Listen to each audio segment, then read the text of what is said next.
Maka cikal bakal yang dilakukan oleh Joko Widodo sekedar menyempurnakan karena akarnya dibangun oleh Susilo Bambang Yudhoyono lewat 2507 yang menterinya bernama Mari Elka Pangestu. Maaf saya sebut satu persatu karena ini yang harus dibongkar siapa sesungguhnya manusia yang harus bertanggung jawab untuk kemudian Indonesia porak-poranda. Anggota DPR nggak bisa bikin apa-apa. Kenapa? Karena tokoh-tokohnya masih bercokol di sana. Nggak bakal bisa bikin apa. Bahkan saya ingin mengatakan bahwa Pak, saya pegang dokumennya Pak. Per hari ini saya singkatkan Bapak sekalian. Per hari ini, para tokoh yang sekarang muncul bersama Joe Biden menyebut, kalau seorang menteri atau seorang pemimpin mengatasi masalah pandemi dengan cara seperti sebelum pandemi terjadi, he is part of the problem. Betapa ketinggalan zamannya bangsa ini untuk bicara tentang situasi yang sesungguhnya sedang terjadi di dunia internasional, regional dan nasional. Betapa ketinggalannya. Ridwan di sini benar. Bahwa yang namanya pemerintah sekarang ketinggalan zaman. Kerjaan mereka adalah kerjaan lama. Ngapain? Ngadu domba.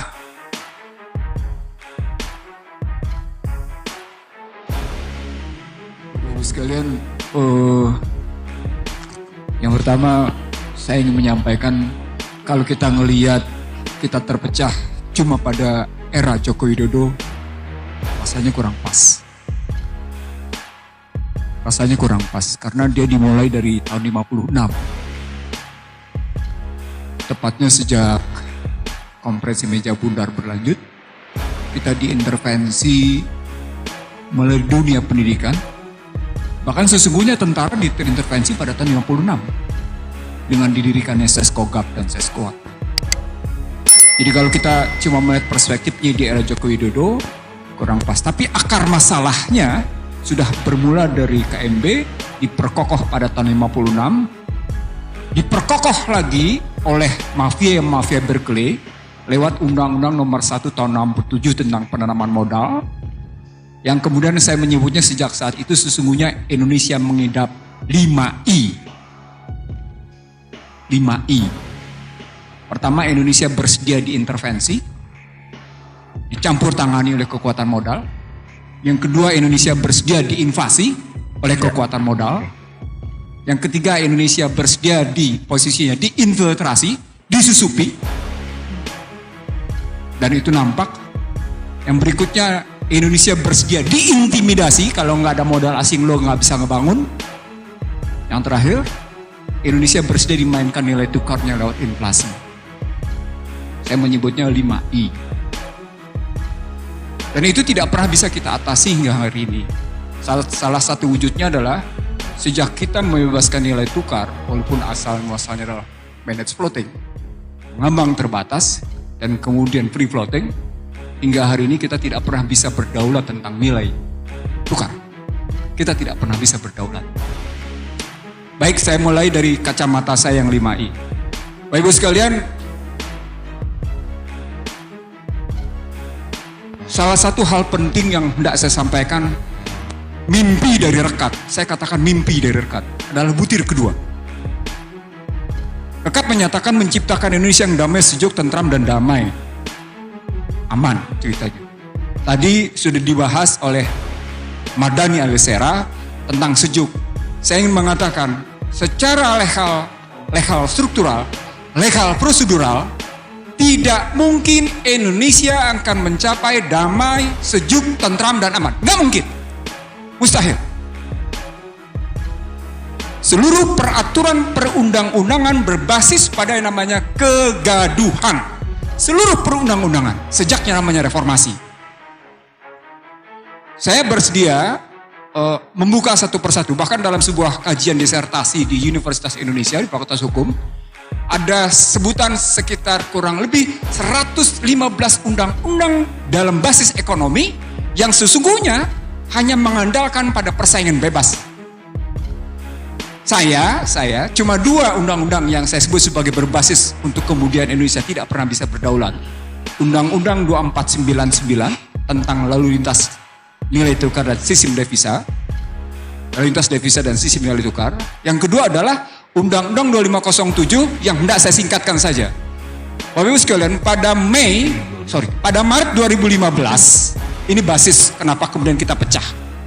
Pada Maret 2015, saya bersama Din Samsudin, Sri Edi Suasono, dan beberapa teman mengajukan gugatan ke Mahkamah Konstitusi untuk merontokkan dua undang-undang ini. Undang-Undang 2499 dan 2507. 2499 adalah lintas devisa dan sisi nilai tukar. 2507 adalah penanaman modal yang membongkar Undang-Undang 167. Sebelum saya lanjutkan ke peristiwa Maret 2015, menurut Bank Dunia, dengan basis Undang-Undang 2507 tentang penanaman modal, maka situasi perekonomian Indonesia di kebebasan investasi dan utang luar negeri mencapai sangat memuaskan. Itu penilaian Bank Dunia. Jadi Bank Dunia demikian puas dengan prestasi Indonesia yang membebaskan modal luar biasa. Kalau orang membahas Omnibus Law, terlepas dari 2507 adalah salah. Saya ulang Bapak sekalian, kalau orang membahas Undang-Undang Omnibus Law terlepas dari 2507 adalah salah. Karena basisnya adalah Undang-Undang 2507 yang memang di era SBY sudah membebaskan segala sesuatunya. Maka cikal bakal yang dilakukan oleh Joko Widodo sekedar menyempurnakan karena akarnya dibangun oleh Susilo Bambang Yudhoyono lewat 2507 yang menterinya bernama Mari Elka Pangestu. Maaf saya sebut satu persatu karena ini yang harus dibongkar. Siapa sesungguhnya manusia yang harus bertanggung jawab untuk kemudian Indonesia porak-poranda. Anggota DPR nggak bisa bikin apa-apa. Kenapa? Karena tokoh-tokohnya masih bercokol di sana. Nggak bakal bisa bikin apa-apa. Disinilah kemudian saya membagi dua masalah. Ketika kita bicara bagaimana merekatkan masyarakat Indonesia. Saya ingat betul 97, 98, 99 ketika reformasi berjalan. Salah satu statement yang saya buat adalah ketika Indonesia disusupi habis-habisan oleh Madeleine Albright dan Bill Clinton, salah satunya adalah saya melihat betapa sejumlah anak Indonesia bersedia menjadi pengkhianat. Saya sebut Bapak sekalian, sejumlah anak Indonesia bersedia menjadi pengkhianat. Ridwan Saidi membuktikan siapa nama-nama itu. Bahkan Ridwan Saidi menyebutnya tentang angka-angkanya. Saya pegang bukunya kebetulan. Saya nggak pegang angkanya. Saya tidak pegang angkanya. Tapi saya tahu siapa-siapa manusianya. Nah kerangka ini menyebut, kenapa sampai saya sebut? Saya sebut. Cuma tinggal dua kekuatan masyarakat Indonesia yang membangun persatuan. Cuma tinggal dua kekuatan. Siapa itu? Kekuatan agama dan kekuatan TNI. Maka TNI berteriak, damai itu indah. Itu tahun 99. Saya percaya Pak Budi, Mezar, sekalian saya yakin betul. Semua teriak TNI, damai itu indah. Saya bingung. Kemudian SBY menyebut, jangan ngebangun kegaduhan. Siapa yang berteriak kegaduhan di SBY? Tapi sekali lagi baik TNI maupun yang namanya SBY ketika cerita tentang kedamaian kegaduhan lupa bahwa fondasi untuk gaduh dan tidak damai sudah terbangun. Terbangun luar biasa dan akhirnya orang tidak pernah bisa lagi ngebongkar. Bapak sekalian, kalau tadi Jenderal Purnawirawan Remizer Triakudu menyatakan bayi sudah punya saham, itu sosiologisnya. Konstitusionalnya, legalitasnya adalah pemegang saham negeri ini tidak lain tidak bukan adalah partai politik. Tidak bisa tidak. Konstitusi mengatur. Konstitusi menetapkan bahwa pemegang saham negeri ini adalah partai politik. Dan ketika partai politik bisa dikooptasi oleh namanya kekuatan modal, kita bukan pemegang saham, kita adalah penumpang, penyewa negeri ini. Saya pernah sampaikan ini di dua TV swasta, salah satunya Kompas, lainnya ada Trans TV. Selebihnya saya di-ban. Saya akui saya di-ban, karena terbuka saya menyebut partai politik lah pemegang saham. Apa relasinya dengan undang-undangnya tadi? Karena mereka kemudian ketika saya ajak bicara tentang pemahaman 2499-2507, bukan hanya partai politik. Din Samsudin mengaku, ini boleh, saya tidak tahu ini boleh disebarluaskan atau tidak. Saya bilang, kenapa gugatan gue hilang? Pak Mizar, saya cerita terbuka apa adanya nih. Kenapa gugatan gue hilang? Iya tuh, teman-teman diundang ke Merdeka Selatan. Yang nggak diundang cuma elu katanya. Semuanya ada di situ. Siapa yang ada di situ? Semua menteri udah ada. Oh, ngomongnya macam-macam, tapi ternyata ujung-ujungnya adalah bagaimana menghentikan judicial review Undang-Undang 2499 2507. Satu. Oke, saya diam. Dan cerita lagi. Ternyata bukan hanya wakil presiden yang undang. Duta Besar Amerika dengan alasan mengundang makan malam, bercerita macam-macam, ujungnya adalah hentikan gugatan Undang-Undang 2499 2507.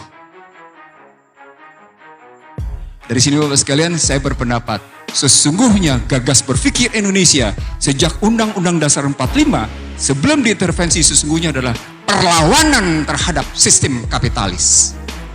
Jadi kalau kita bicara baik-baik, sesungguhnya kalau kita ambil nilai dan semangat kejuangan yang muncul dalam Undang-Undang 45, saya menyebutnya 5K. Dan karena itu ketika Rizik datang kemarin di 212, saya menyebutnya 5K itu, dan itu adalah bukti posisinya.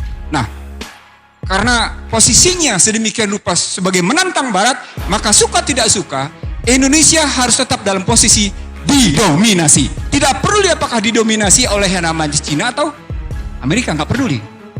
Ini omongan saya di Cijantung. Di rumah Bapak Jenderal ini, Bang, posisinya begini, Bang. Bahkan saya ingin mengatakan bahwa Pak, saya pegang dokumennya, Pak. Per hari ini saya singkatkan Bapak sekalian. Per hari ini, para tokoh yang sekarang muncul bersama Joe Biden menyebut, kalau seorang menteri atau seorang pemimpin mengatasi masalah pandemi dengan cara seperti sebelum pandemi terjadi, he is a part of the problem. Sedih Pak? Jadi Washington sendiri melihat, andai kata seorang pemimpin katanya, atau seorang menteri menyelesaikan masalah pandemi seperti bagaimana mereka menyelesaikan masalah sebelum pandemi, dia itu bagian dari masalah tuh. Dia bagian dari masalah. Harus pahami itu katanya. Maka ketika Sri Mulyani bilang hari ini ngomongnya, saya ngutang seperti orang ibu rumah tangga, nggak punya duit, butuh ngutang. Itu dia bagian dari masalah.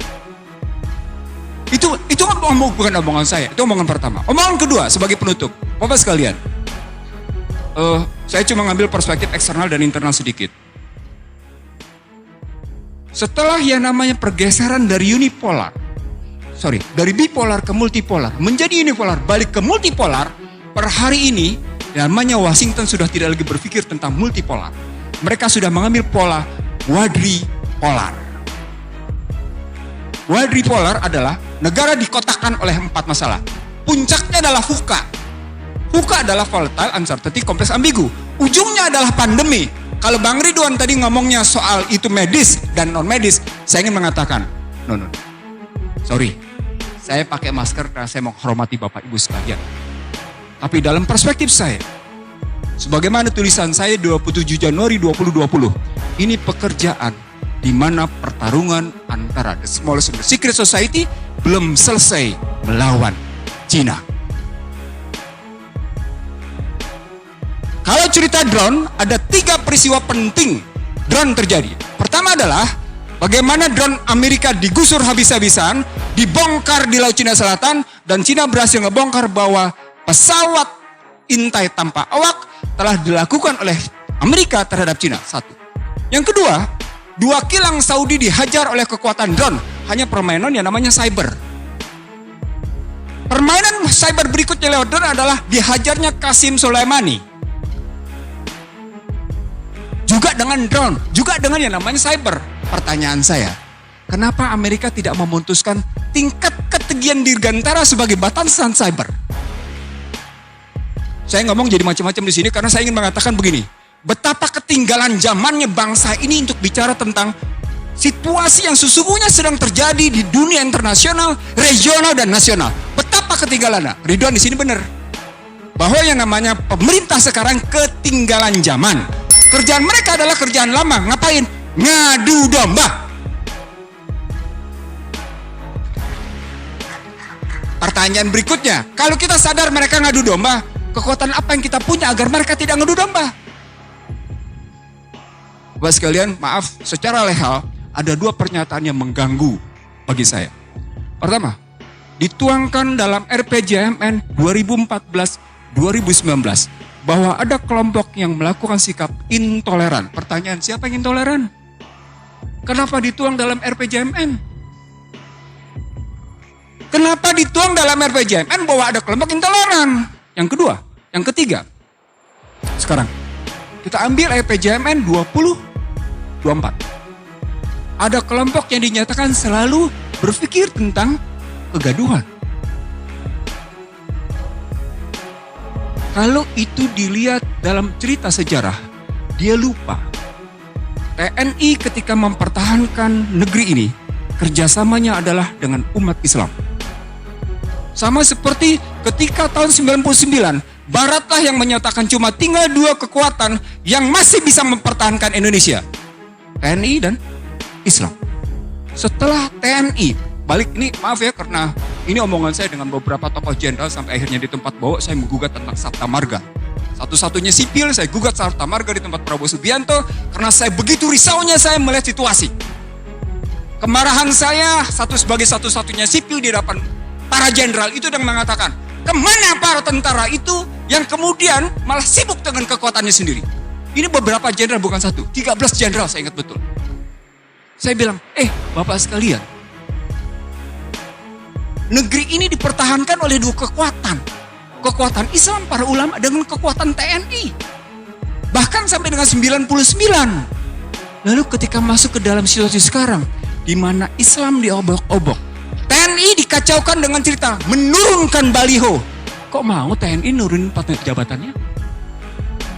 TNI telah diturunkan jabatannya sedemikian rupa dari peta mempertahankan keamanan sampai akhirnya ikut bicara tentang ketentraman. Kok turun perannya? Bukankah itu menurunkan kelembagaan? Bapak sekalian, saya naikin sedikit. Maaf, saya naikin sedikit. Kita punya Unhan. Di mana posisi Unhan melakukan kajian-kajian strategis bahwa yang sedang terjadi adalah pemecah belahan. Maaf, telinga saya nggak dengar sama sekali.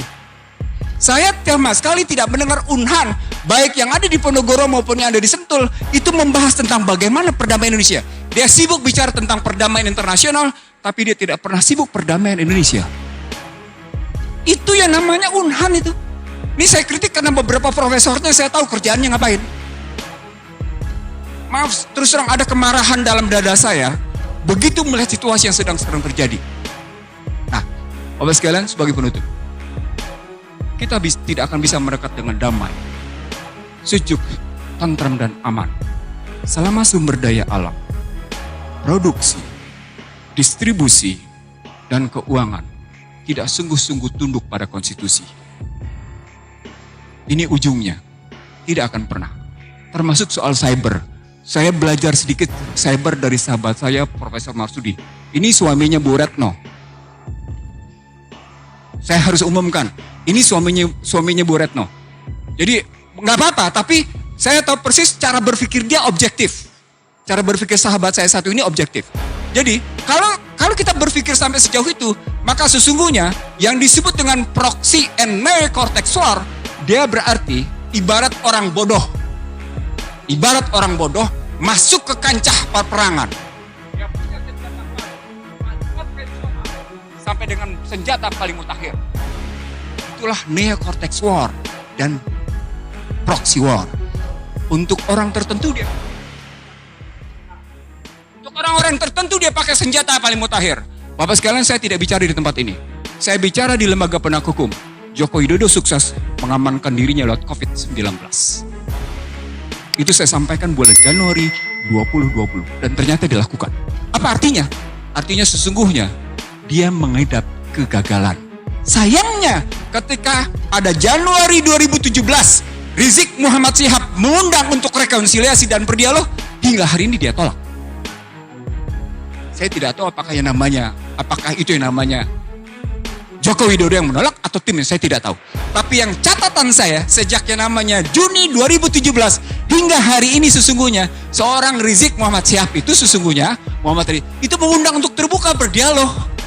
Dalam dialog saya misalnya dengan Rizik misalnya di Mekah, ayo kita dialog untuk rekonsiliasi. Dalam pandangan saya, itu berarti, kalau dalam buku saya menyebut ada 7 variabel, itu berarti memang ada sekelompok orang yang begitu kuat sedang mempertahankan kepentingan kelompoknya, kepentingan dirinya. Saya jawab Bapak sekalian, apa itu?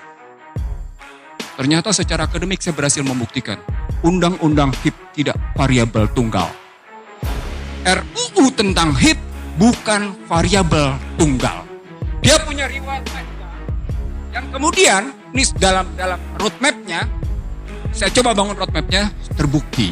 Nah, itu berarti kita masih punya tantangan. Bang Mizar, saya panggil Pak Mizar dengan abang, karena kedekatan saya dengan beliau, tadi sudah disebut. Saya ingin mengatakan, Bang, kita punya tantangan besar. Bagaimana menghentikan Ekasila ini? Jadi bukan cuma sekedar seperti Abah bilang, tasbih, tapi salah satu tugas kita yang hadir di sini adalah menghentikan bagaimana Ekasila ditegakkan. Bagaimana ketuhanan yang Maha Esa berkeadapan itu diubah menjadi sebuah kegotong royongan. Kita punya tantangan konkret. Dan saya yakin kita mau menjawabnya. Karena kita tidak mau diperbudak oleh kekuatan materi.